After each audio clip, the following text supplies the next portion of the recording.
আজকে আমি একটা ছোলা দিয়ে খুব হেলদি ড্রিঙ্ক বানাবো।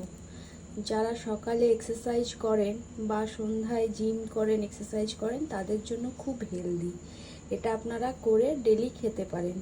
এতে আপনাদের শরীরে এনার্জি আসবে, প্লাস যারা ডায়েট করেন তাদের জন্য খুব ভালো। তার জন্য এরম ভাজা ছোলা নিতে হবে। ভাজা ছোলাটাকে এরম মিক্সচার মেশিনে প্রথমে পেস্ট করে নিতে হবে, পাউডারের মতো। আমি মিক্সচার মেশিনে পাউডার করে নিয়েছি। এবার আপনি একটা কলা ওর মধ্যে কেটে দিয়ে দেবেন,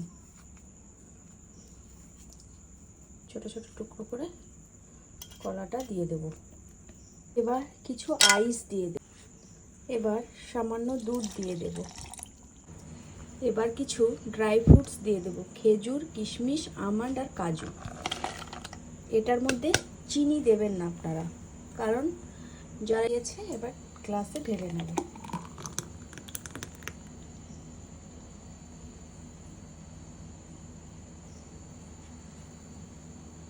ড্রিঙ্কস